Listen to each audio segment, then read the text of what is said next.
Donc la fresque du climat, c'est basé sur le rapport du GIEC.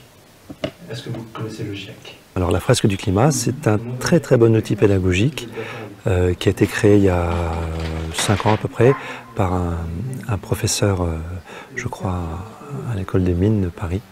En fait, il a donné à ses étudiants les graphiques des rapports du GIEC. Voilà, il les a découpés, il les a mis sur la table et il a dit aux étudiants, maintenant, mettez-les dans l'ordre. Et donc c'est parti comme ça, le jeu était né. Et d'ailleurs, on vient de dépasser le million de personnes qui ont suivi la fresque dans le monde. Le problème de l'océan, c'est quand il chope le CO2, Donc la fresque, c'est un bon outil pédagogique qui est constitué de 42 cartes que l'on va donner en 5 lots aux différentes personnes qui font l'atelier.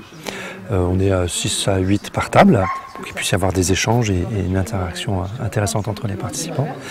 Donc les participants prennent connaissance des cartes, de ce qui est écrit dessus, discutent et doivent les replacer sur la table pour créer la fresque avec un lien de causalité. Donc quelles sont les causes, quels sont les effets, il peut y avoir plusieurs effets, plusieurs causes, et ça amène une discussion et les gens sont actifs dans l'apprentissage et dans la compréhension des mécanismes. Voilà, donc la fresque dure 1h30 et au bout d'1h30, on a donc les personnes qui sont autour de la table ont donc réalisé la fresque, ont mis les 42 cartes sur la table, tracé des flèches, mis un titre, se sont accaparés cette fresque et ont beaucoup appris forcément. Et après la fresque, on part sur un débriefing qui dure à peu près 1h30 et qui dépend de l'animateur. Voilà, et qui est très intéressant parce qu'on rentre un peu plus dans le sujet ou dans les émotions et ça permet de parler de tout ça, de nos sentiments, des craintes qu'on a et des solutions aussi. C'est une augmentation de CO2 de l'atmosphère, c'est une augmentation donc de l'effet de serre additionnel.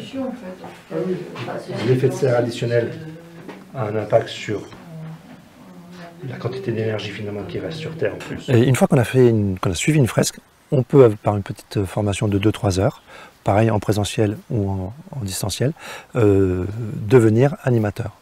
Donc après, à vous de faire votre animation.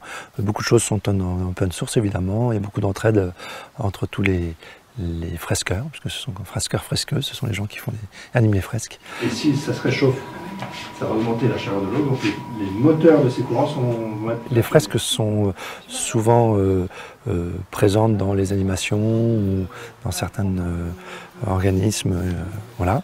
Mais ça reste un public assez choisi, enfin, toujours un peu le même public.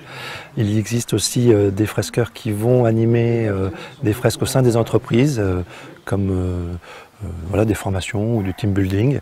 Donc là, souvent, ils sont rémunérés par l'entreprise, c'est normal, ils prennent une demi-journée ou voire la journée.